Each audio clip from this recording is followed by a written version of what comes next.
Hoy vamos a empezar ya puramente, digamos, con el tema que es nuestra propia historia. O sea, ya hoy sí. Y vamos a hablar un poquito de lo que es las sociedades bíblicas, ¿vale? Las sociedades bíblicas inglesas y escocesas, que son las que mayormente trabajaron aquí en España. Fueron las responsables de la propagación del Evangelio aquí en Águilar, en una época de mucho oscurantismo, en una época en la que la población, aparte del analfabetismo, bueno, pues estaban acostumbrados a que los servicios religiosos se realizaban en otro idioma, en latín en este caso, y entonces prácticamente pues no entendían nada de lo que estaban diciendo. Entonces, la sociedad bíblica, durante más de siglo y medio, aquí tenemos la fachada precisamente de una de las sociedades bíblicas, dice en inglés: la palabra del Señor permanece para siempre. Tenemos que destacar mucho la Sociedad Bíblica de Londres, porque fue la que más tiempo y con más intensidad trabajó aquí en España. Y bueno, su máximo exponente fue el más, digamos, pintoresco. Fue George Borrow, Jorgito en inglés, por el gran trabajo que hizo y bueno, pues la intensidad de su celo evangélico, ¿no? La sociedad bíblica no defendía en principio ninguna bandería, por supuesto, ni política, pero tampoco religiosa. Ellos lo que querían era sembrar la palabra de Dios, el Evangelio en España, convencidos de dos cosas. Primera, que si no se conoce el Evangelio, si no lo lee y lo conoce, el hombre no puede ser salvo. Y segundo, conscientes de que en España el Evangelio pues, no se conocía. Entonces, con estas dos premisas, pues empezaron a difundir la palabra de Dios. Hay una anécdota muy graciosa de Jorgito el inglés, que llegó a Coveñas, a un pueblo cerca de Madrid, con su borrico, con las Biblias, los Nuevos Testamentos y demás, y salió, y bueno, como era normal que llegaran pues vendedores ambulantes al pueblo y eso, le dijo una chica: tío, ¿qué vende usted? ¿Es jabón? Y le dijo él: sí, es jabón para lavar las almas. Entonces le dio un evangelio a la chica que sabía leer y dice: qué lectura tan bonita, pero si habla de Dios. O sea, esto era una novedad para la población en general, Entonces, el espíritu de la obra lo expresó don Manuel Azaña, que era el presidente de la República Española, en su libro La Biblia en España. Dice: la propaganda de las sociedades bíblicas no consiste esencialmente en predicar una confesión determinada, sino en difundir la Biblia, poniendo al alcance del mayor número de personas el texto genuino de las Escrituras. Es decir, una vez ya que conoces la Biblia, pues ya el Señor te va hablando. España, como decíamos el otro día, debe mucho a los ciudadanos ingleses y escoceses, que a través de las sociedades bíblicas pues, pusieron la Biblia en circulación. Destaca por su compromiso continuado, como hemos dicho, la Sociedad Bíblica de Londres. En el año 1806 hicieron para España una tirada de 3.000 ejemplares del Nuevo Testamento, y en el año 1817, que fijaros que había pasado poquísimo tiempo, la tirada era ya de 30.000 Biblias. Y luego también tenemos que nombrar, aunque fue su trabajo a más pequeña escala, a la Sociedad de Edimburgo, encabezada por James Thompson, que alguna habréis oído hablar de él, que en 1855, con un grupo de amigos, dijeron: vamos a irnos también a España a evangelizar, a ayudar a la sociedad de Londres. Y bueno, un foco muy significativo, vamos a pasar para que vayáis viendo un poquito alguna imagen más. Vale. Bueno, aquí tenemos un carromato que pone Biblia en todos los idiomas, ¿vale?, de la sociedad bíblica, y un señor pues, que está enseñándosela a una señora con su hija. Este en concreto es de la sociedad americana, la Sociedad Bíblica Americana, que también estuvo trabajando en España. Aquí debajo tenemos también una de las sedes de la Sociedad Bíblica y uno de sus folletos también del año 1903, sociedad bíblica. Y decíamos que un foco muy importante para los españoles y que tenemos que estar agradecidos fue Gibraltar, porque era una época en la que era muy difícil pasar todo este tipo de literatura y el clero estaba muy en contra, el gobierno en general. Entonces, la colonia de Gibraltar, desde el Peñón, había voluntarios que pasaban a lomo de mulo cargamentos de Biblia y literatura evangélica. ¿Vale? Entonces eran puestos en manos de los colportores, que luego veremos más el trabajo con lo que hacían los colportores, y se desplazaban.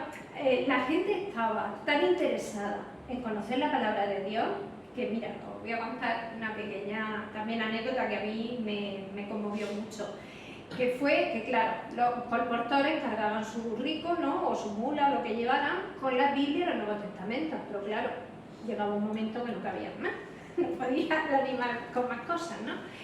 Entonces, ¿qué pasa? Pues que iban pasando por los pueblos, iban vendiendo, iban dando, tal, y llegaba un momento que llegaban ya a ciertos pueblos y se le había acabado la mercancía. Entonces había personas que hacían hasta 60 y 70 kilómetros con su borrico hasta el campo de Gibraltar para comprar las Biblias para que no se acabaran, por si se acababan, claro, cuando llegaran a su pueblo. A lo mejor vivían más lejos y decían, si van pasando por todos los pueblos, imaginaros la sed que tenían de la palabra del Señor. Yo esto me conmueve muchísimo. Entonces, antes de tener instalado lo que es la sociedad bíblica, pues con sus sedes, con sus agentes, que eran los colportores y demás en España, también fue muy importante la labor del ejército británico en la guerra de la independencia. Capitanes de barco, pilotos, ingenieros, viajeros creyentes. Entonces, pues se servían de cuando un barco británico tocaba puerto español. Entonces, esta gente aprovechaba para contactaba con los creyentes, con colportores y demás, y entonces pasaban la literatura evangélica de esa manera, ¿vale? Porque ya decimos que había una oposición muy grande a que las ideas protestantes entraran en España. O sea, asumían mucho riesgo haciendo esto. Entonces, bueno, pues una vez proclamada la libertad de culto, que fue con la Revolución de 1868, que le llamaron la Gloriosa, imaginaros, por la libertad que traía, no solo a los evangélicos, sino a todo el mundo, la libertad de poder reunirte, de poder expresarte, ¿no? Entonces las sociedades bíblicas de Londres, la escocesa y la americana, aprovechan y ya establecen sedes en Madrid, en las ciudades más grandes, y ya de ahí pues ya van cogiendo personas para difundir la Biblia. Nos dice un autor llamado Gutiérrez Marín, que es un especialista en este tema, la sociedad bíblica británica y extranjera llegó a distribuir en un plazo brevísimo de tiempo la enorme cantidad de 1 millón de evangelios en español y se organizó un verdadero ejército de colportores, los cuales, como firme vanguardia de la reforma, sembraron el país de la palabra de Dios. Entonces, bueno, pues vamos a ver un poquito ahora a estos hombres, a los colportores, ¿vale? Bueno, ¿qué significa colportor? Los que más o menos pues, hemos crecido en un hogar evangélico, pues nos suena la palabra, aunque es una cosa antigua, ¿no? Bueno, viene de una palabra francesa, colporteur, no sé si lo he dicho bien, ¿no, María?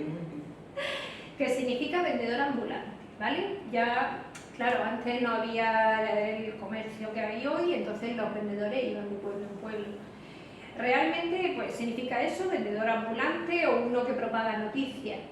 Pero fue tan intenso el trabajo de los colportores evangélicos llevando la palabra de Dios que hoy en día tú buscas la palabra colportor y es un vendedor de Biblia. O sea, ya el tema comercial no se contempla. La palabra surgió en el siglo XII. En el año 1173, en Francia, en la ciudad de Lyon, había un señor llamado Pedro Baldo, que era un rico comerciante. Tenía muchísimas posesiones, pero se sentía infeliz, se sentía vacío, su vida no estaba llena. Y leyendo la Sagrada Escritura se convirtió al Señor y su vida cambió radicalmente y se propuso propagar el Evangelio. Y entonces de ahí viene la palabra colportor. Entre los cristianos protestantes, un colportor es un hombre que, conocedor de la palabra de Dios y iluminado por el Espíritu Santo, ha dedicado su vida a esparcir la Biblia por el mundo, ¿no? No es un comerciante porque no se hace nunca con fines lucrativos, pero tampoco en las sociedades estas bíblicas, digamos, les dejaban a su suerte, es decir, tú te quieres dedicar a esto, pues bueno, sino que le ponían un sueldo suficiente para que pudieran vivir dignamente. Es decir, la sociedad bíblica estaba siempre, digamos, amparándolos, ¿no? Aquí tenemos un carro con un versículo ahí arriba, y aquí tenemos, bueno, porque ellos, aparte de ir por los pueblos y tal, también en las grandes ciudades se ponían a predicar en las calles, a vender las Biblias. Entonces, claro, nos recuerda mucho. Arriba tenemos a Jorgito Borro, que es que imposible no nombrarlo, y aquí tenemos un folleto antiguo donde explica también en inglés los colportores, lo que hacían. Y nos recuerda mucho, ¿qué os recuerda? Los primeros viajes de los apóstoles, ¿no? Cuando iban en los primeros años, después de la muerte y resurrección de nuestro Señor, predicando el Evangelio por los pueblos, por las ciudades y llevando la semilla de la palabra de Dios. ¿Qué pasaba con estos colportores? Pues os lo podéis imaginar. Vamos a ver unas imágenes porque son muy curiosas. Sí. Bueno, cuando no utilizaban, normalmente iban en caballerías, pero también iban andando. Fijaros, estos dos de aquí, cómo van los pobres hombres para ir de pueblo en pueblo, ¿no? Y los libros que pesan. Entonces, de muchos de los pueblos salían a palo, ¿vale? Salían a palo y en otros le arrebataban toda la mercancía y entonces hacían una hoguera pública para escarmiento de los que estuvieran un poco interesados. Decían, bueno, pues esto se quema, que esto no se puede leer, ¿vale?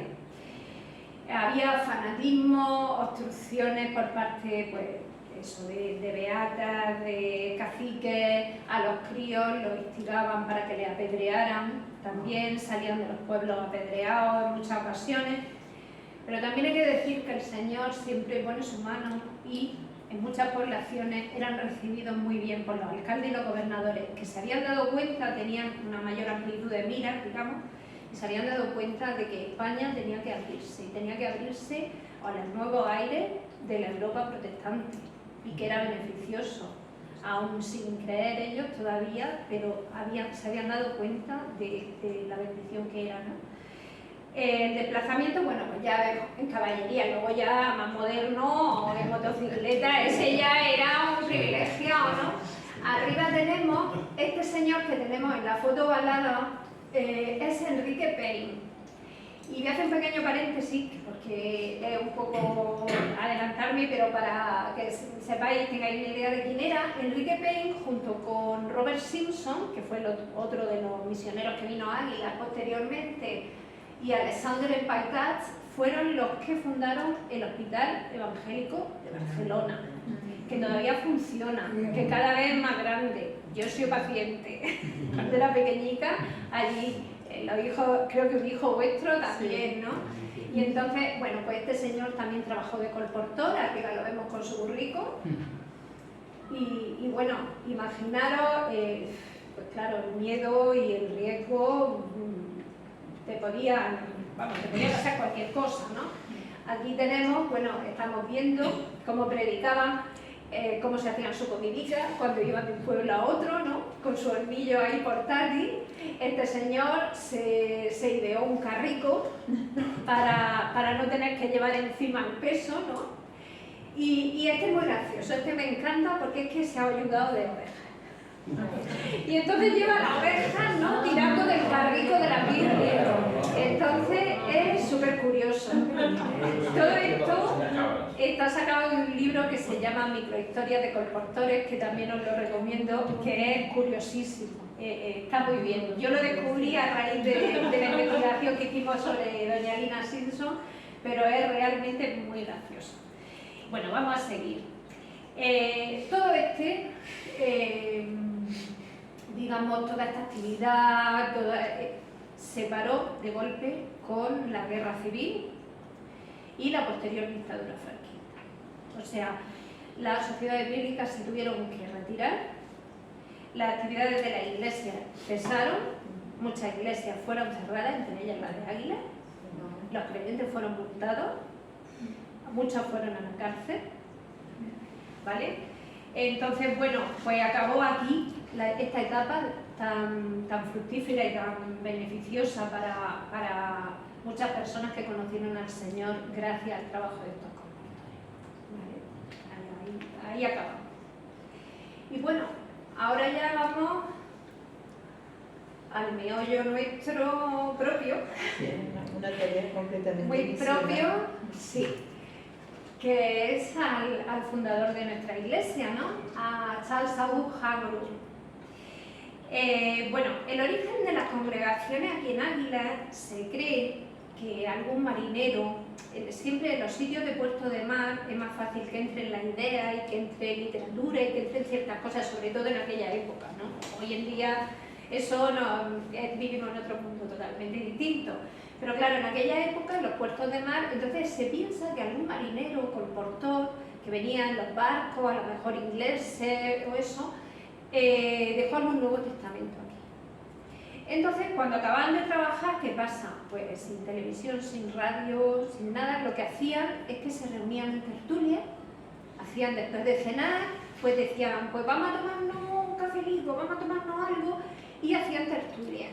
Y la literatura que caía en sus manos, pues a lo mejor los pocos periódicos, Entonces, en un grupo de estas personas tuvieron la bendición de que les cayó un Nuevo Testamento y empezaron a leer la historia bíblica y muy impactados.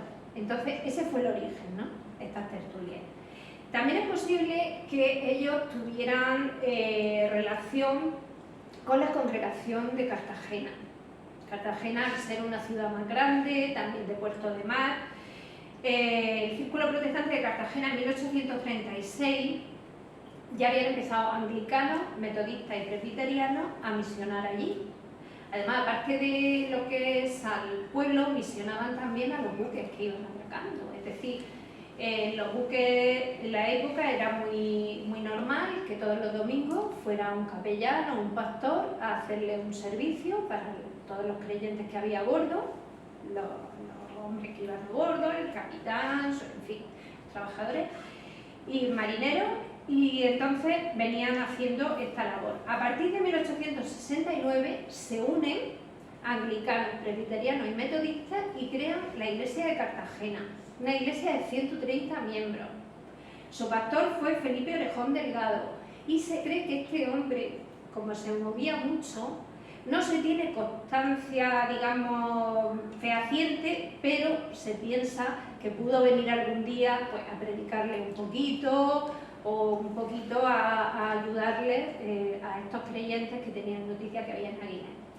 Sin embargo, el verdadero impulsor, el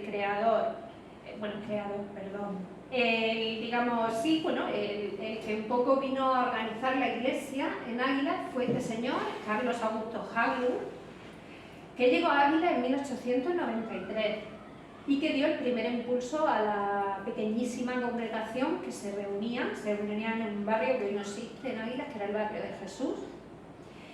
Él había nacido en Muntorp, en Suecia, y era profesor de cálculo mercantil, una profesión con mucho prestigio y muy buena económicamente también. Pero se convirtió y decidió que iba a dejar su profesión, iba a dejar su cómoda vida para servir al Evangelio. Estuvo como pastor, estudió en el Seminario Bautista de Estocolmo, que tenemos, bueno, vamos a ver, no es su clase, pero es una clase del Seminario Bautista de Estocolmo, ¿vale? Estudió teología y fue pastor en su país hasta el año 1882. Y ya él en ese año decidió que quería salir como misionero, que ya, en fin, en su país pues el Evangelio estaba bien encaminado y Entonces dijo, bueno, me voy a España. Estuvo un poquito de tiempo en Cataluña y después pasó a Valencia. En Valencia conoce a Feliciana Armengol, que era una chica creyente, se casa con ella y tienen 2 hijas, Karin y Carolina. Estas 2 mujeres me recuerda, es así, como dice la Biblia, que sea ayuda idónea para él, la mujer, para el hombre cuando habla del matrimonio, porque ellas estuvieron al frente de la escuela evangélica en Valencia, que él fundó. Claro, él se movía mucho para predicar y entonces estas mujeres fueron una ayuda muy buena, un pilar también en la obra evangélica. Entonces este hombre pues se movía mucho y sabedor de que había un grupo de creyentes en Águilas, pues bueno, dijo, voy a acercarme y iba visitando sitios y vino aquí. Y en una de esas visitas, bueno, pues vio a los creyentes, vio que necesitaban un poquito de organización y de formación doctrinal y estuvo unos meses enseñándoles, dándoles formación y al mismo tiempo haciendo lo que antes comentábamos, dando también servicio a los buques alemanes y anglosajones que tocaban puerto en Águilas, servicio pastoral, ¿vale? Él, como buen bautista, sabía que el concepto del bautismo es por inmersión, como lo instituyó el Señor. Entonces, bueno, pues los creyentes de Águilas es normal. Imaginaros, nunca has sabido nada del Evangelio, lee el Nuevo Testamento o lee el Evangelio de Juan, pero realmente no sabe. Entonces, bueno, él quiso bautizarlo, rebautizarlo por inmersión. Entonces se fueron a la playa del Charco y los rebautizó a todos. Os voy a explicar las fotos. Bueno, aquí tenemos, no son ellos, lógicamente, porque no tenemos desgraciadamente tantos testimonios gráficos como quisiéramos, pero aquí tenemos un bautismo, que es también, no sé si parece una playa o un río, no sé exactamente, cómo bautizaban, ¿no? Aquí abajo tenemos también un grupo de marineros que serían parecidos a aquellos de aquí de Águilas, que bueno, aquí lo tenemos con un señor con su Biblia debajo del brazo, ¿no? Que empezaron a leer. Otra foto de Don Carlos también. Y al día siguiente, que era el 25 de agosto de 1893, queda instituida la Iglesia de Águilas. Ese es oficialmente nuestro aniversario, ¿vale? 25 de agosto. Decir que, claro, en principio no tenían iglesia, era un grupo pequeño, tampoco tenían muchos medios económicos, entonces se reunían en casa de un señor creyente, Pedro Román, que era carpintero de Ribera, que eran estos señores que hacían los barcos, las barquicas de los pescadores, calafates, exactamente. Entonces, bueno, pues después de la formación, este señor Pedro Román quedó como diácono de la iglesia. Durante el año que estuvo en Águilas, porque estuvo un año en Águilas, recorrió los pueblos de la comarca y las zonas mineras. Ya sabéis que en la zona de alrededor de Águilas había muchas zonas mineras, eran poblados, ¿no? Con los medios de comunicación, de locomoción que tenían en esa época, claro, no podías volver a tu casa a decir, vuelvo a mi casa a dormir y mañana me voy a trabajar, ¿no? Eran poblados mineros. Entonces Haglund era una persona muy inquieta y entonces se dedicó a visitarlo, a distribuirle la palabra del Señor y a predicar. Nos dice Bautista Vilar, que bueno, es el catedrático de Historia de Murcia, que escribió el libro del protestantismo en Águilas. Voy a leer literalmente: su simpática estampa de hombre alto, delgado, impecablemente vestido, amable con todos, llevando siempre en una mano la Biblia y un armonio portátil en la otra, parecía sacado de una novela de Charles Dickens. Es decir, él llevaba, ahora veremos después, su armonio, porque claro, empezaban, digamos, de cero.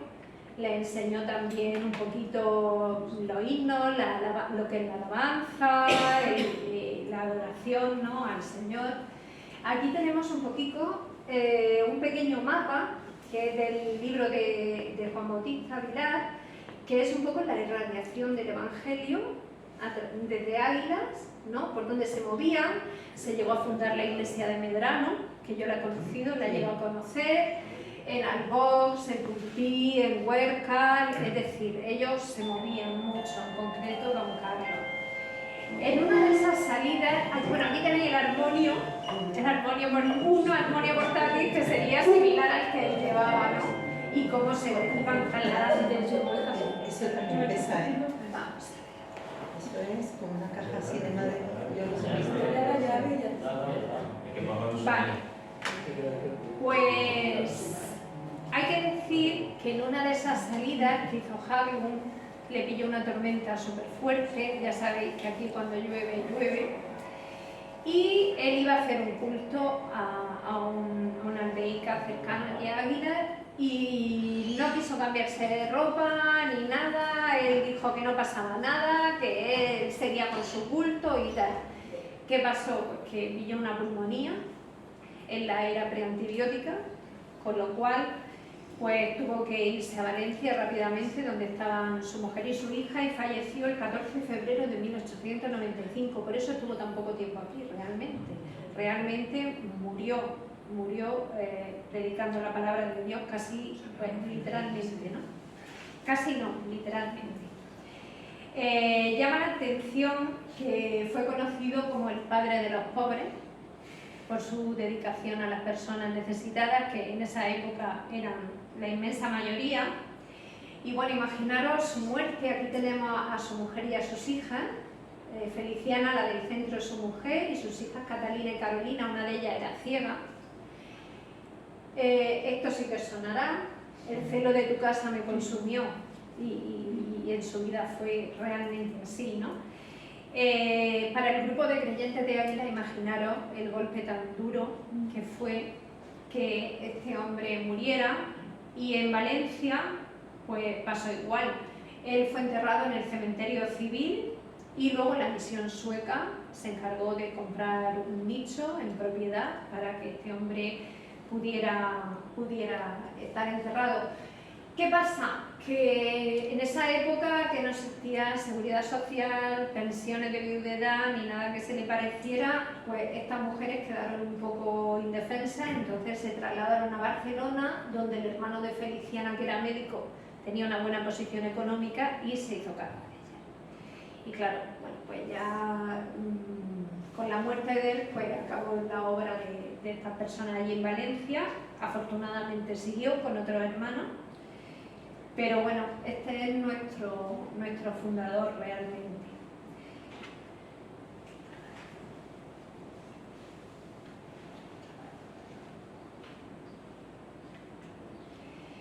Bueno, con la muerte de Haglund, la Unión Bautista no dejó abandonados a los creyentes que había en Águilas. Ya estaba la iglesia constituida y mandaron a uno de los misioneros más veteranos que tenían, que era el inglés Leon B. Armstrong. Él llevaba ya mucho tiempo trabajando en España.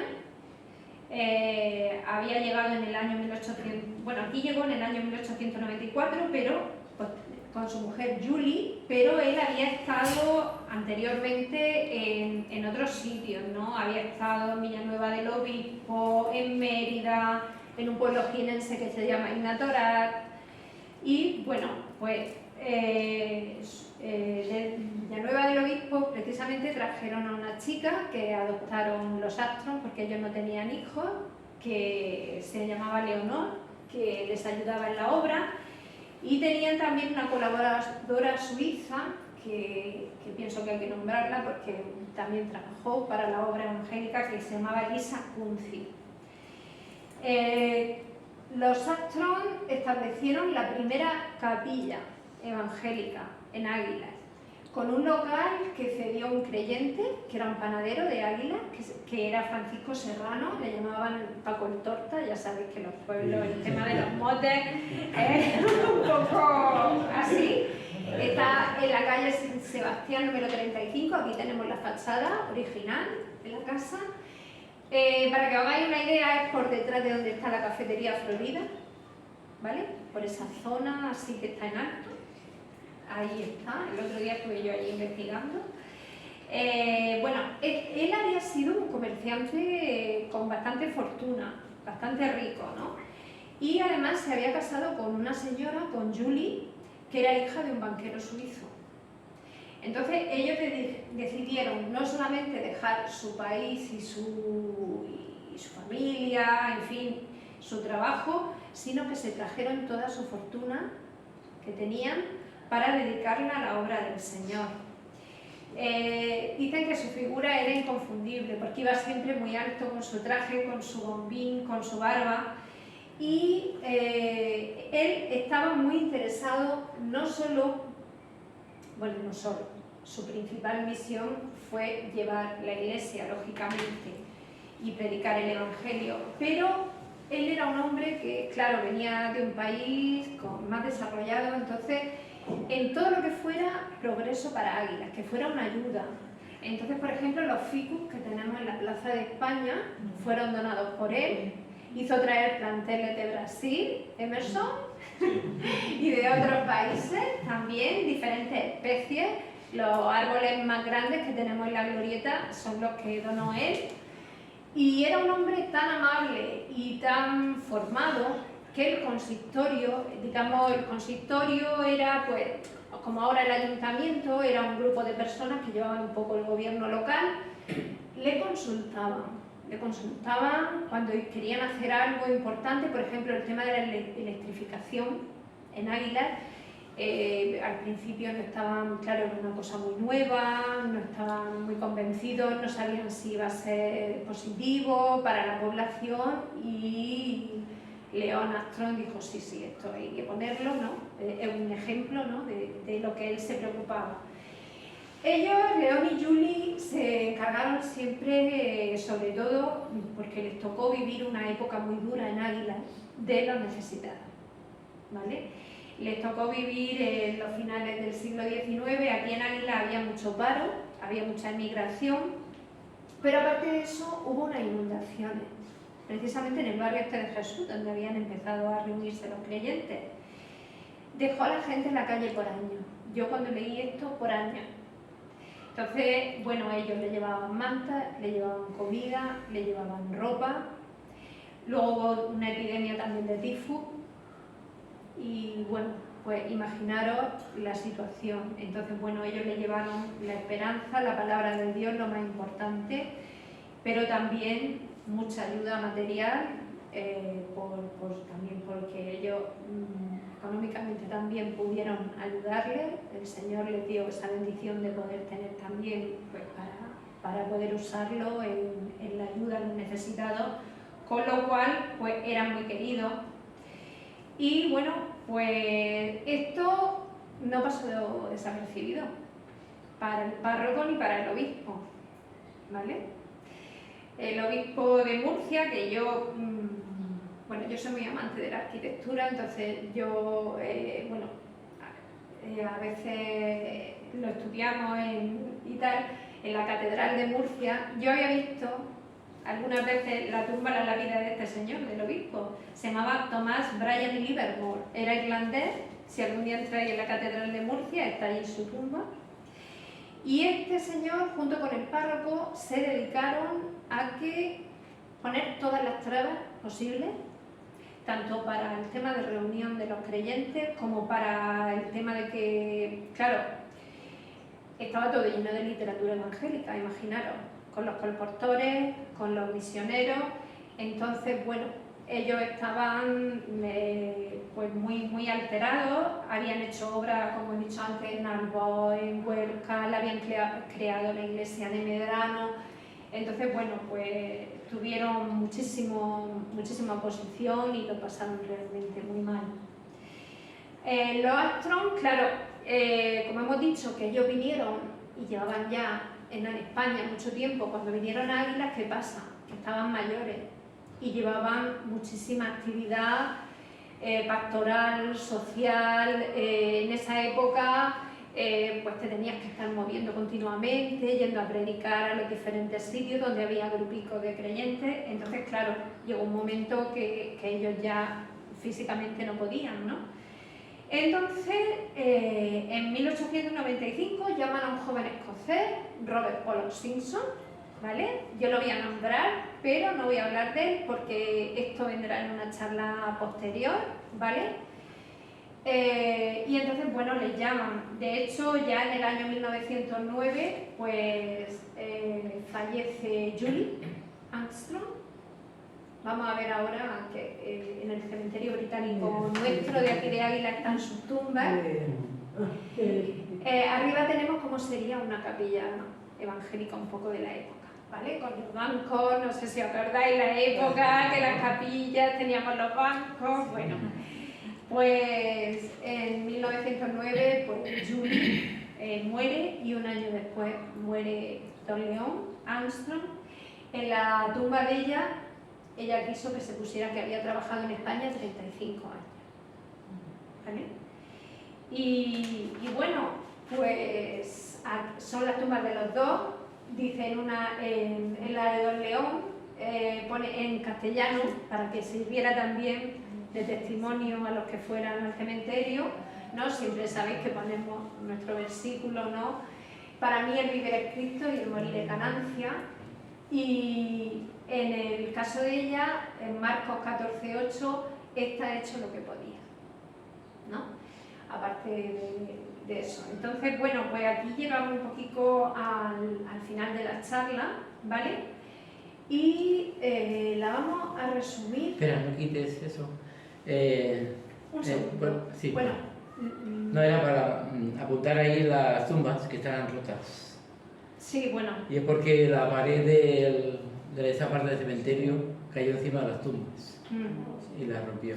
Sí, aparte, bueno, va a haber una charla en que hablaremos un poquito del cementerio británico. ¿No?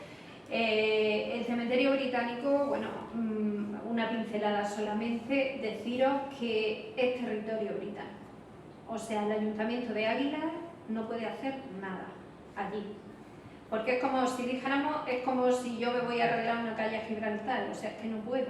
Entonces, bueno, y ya lo ampliaré este tema, pero ahí lo único que el Ayuntamiento de Águila ahora mismo, por ejemplo, hace es que el enterrador nuestro da el servicio cuando hay algún enterramiento, hace, digamos, entre comillas, el favor, porque tampoco están obligados, de ayudar en el enterramiento de estas personas. Pero realmente, claro, si no podemos hacer nada, o sea, tú no puedes ponerte a arreglar. Hace unos años, unos familiares de Simpson vinieron y arreglaron la tumba de su familiar y tal, pero realmente tú no puedes allí ponerte ni a limpiar ni a nada, porque no es legal.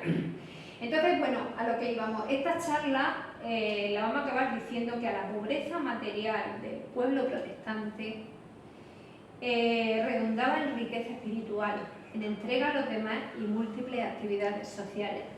Y yo todas las charlas me gusta acabarlas con un versículo. Si os acordáis, en la charla anterior fue el de ir por todo el mundo y predicar el Evangelio a toda criatura. Y me parecía que la más significativa, bueno, hay muchos versículos significativos para la vida de estos misioneros, pero todo lo he llenado del Evangelio de Cristo. Me parece que resume muy bien este trabajo, tanto de la Sociedad Bíblica, de Comportores, de Haglund, que murió, como se suele decir, con las botas puestas, que murió predicando el Evangelio, y de los Armstrong, que tan queridos fueron también por el pueblo de Águila. Así que bueno, hasta la próxima ya.